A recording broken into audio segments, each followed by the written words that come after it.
السلام عليكم ورحمة الله وبركاته. أهلا بكم في حلقة جديدة على قناتكم طيور فوق السطح. يا رب تكونوا بألف خير وصحة وسلامة، ويا رب دايما مشاريعكم في تربية الطيور تكون ناجحة ومحققة ليكم كل اللي انتوا بتتمنوه.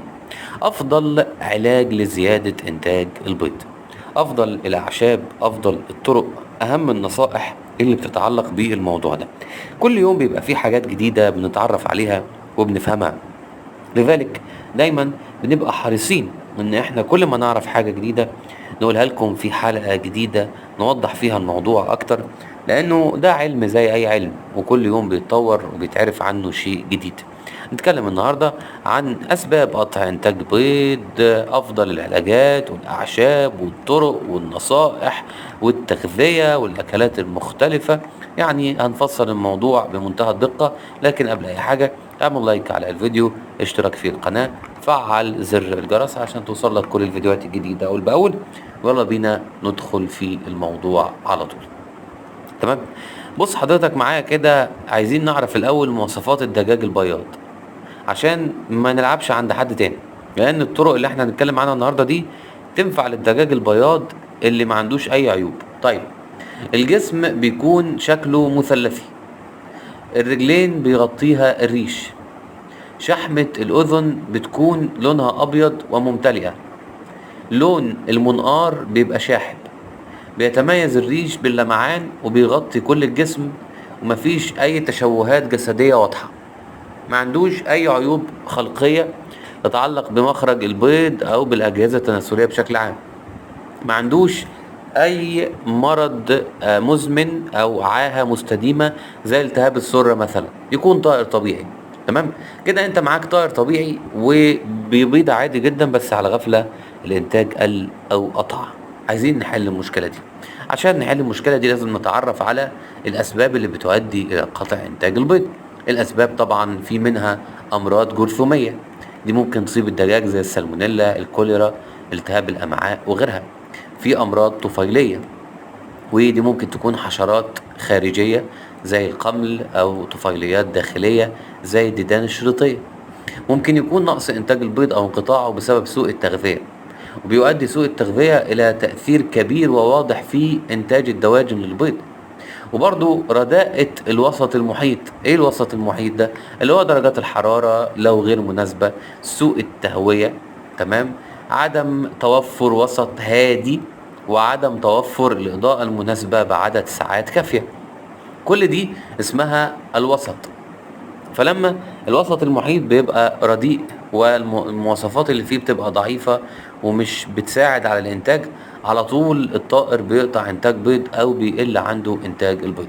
وطبعا في اسباب ممكن تؤدي الى قطع انتاج البيض، بقى دي ملناش دخل فيها، زي مثلا القلش، زي ان الفرخة تكبر في السن، زي انه اختلاف الفصول يعني المتلاحقة لازم تكون متعامل معاها طبعا، لانها بتأثر على انتاج البيض، لازم تكون عامل حسابك في حاجات كتيرة منها بايدينا ونقدر نتعامل معاها، وحاجات برضو كتيرة مش بايدينا وما نقدرش نتعامل معاها، زي موضوع القلش، او زي ان الفرخة كبرت خلاص مش هتقدر تنتج تاني.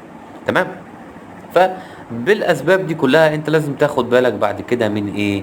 من الحلول. طيب، انا ممكن اقول لك مثلا ان انت ممكن تزود انتاج البيض اول حاجة عن طريق التغذية بالشعير، لان الشعير بيحسن انتاج البيض. هنجيب كمية مناسبة من الشعير، نحطها على نار متوسطة او في الفرن، نستنى لحد ما تتحمص وبنقلبها طبعا عشان ما تتحرقش.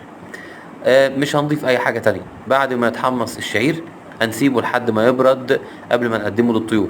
ولو في الشتاء وفي البرد، دي وجبة صباحية بديلة للعلف.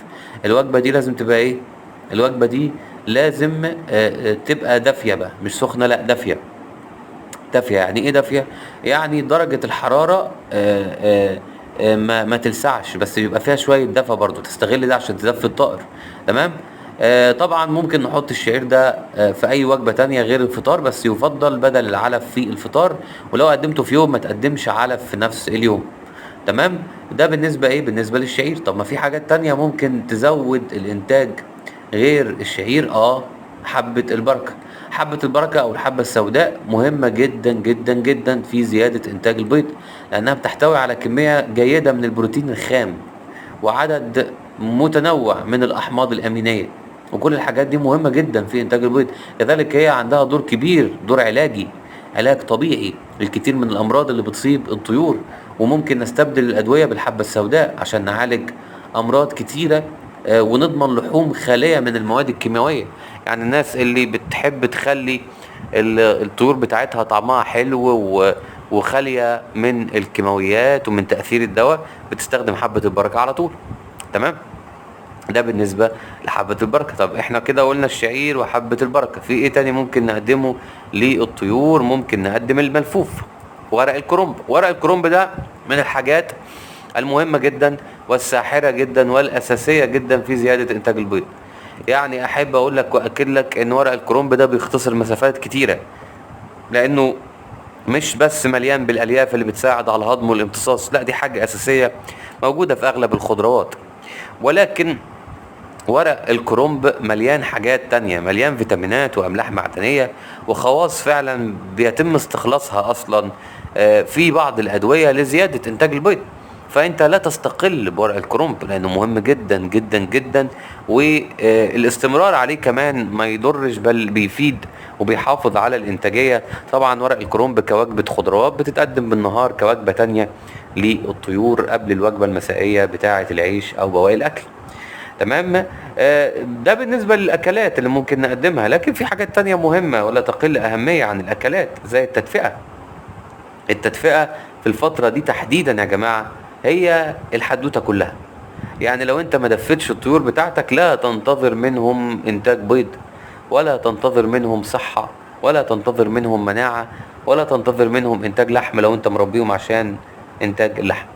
ما تنتظرش منهم غير العدوى، ان هم يتعدوا وياخدوا العدوى من هنا، وممكن يصل الموضوع للنفوق، وممكن يعني ربنا يسترها ويصحوا لوحدهم، بس ده صعب. فمهم جدا ان انت تدفيهم، لان البرد اللي داخل عليهم ده برد قاتل جدا وبرد هيعمل مشاكل. الدفا هو الزتونة الأساسية في زيادة إنتاج البيض في الشتاء وفي الفصل نهايات الخريف برضو. ليه بقى؟ لأن درجة الحرارة بتخليهم يعرفوا ينتجوا أكتر لأسباب كتيرة. أسباب إن هم يعني زي ما تقول كده بيفضلوا صحيين فترة أطول، بياكلوا أكتر، بينتجوا أكتر، نشاط أكتر. إنما البرد بيخليهم يناموا، البرد بيخليهم يناموا بدري ويسيبوا مشاغلهم واكلهم وشربهم وحركتهم وانتاجهم. فمهم جدا نظبط التهويه ودرجه الحراره ودرجه الرطوبه، لان هم كلهم يعني متلاصقين ببعضهم ولهم علاقه كبيره ببعضهم.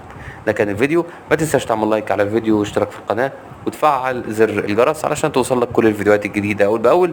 ونشوفك على الف خير في حلقات جديده، والسلام عليكم ورحمه الله وبركاته.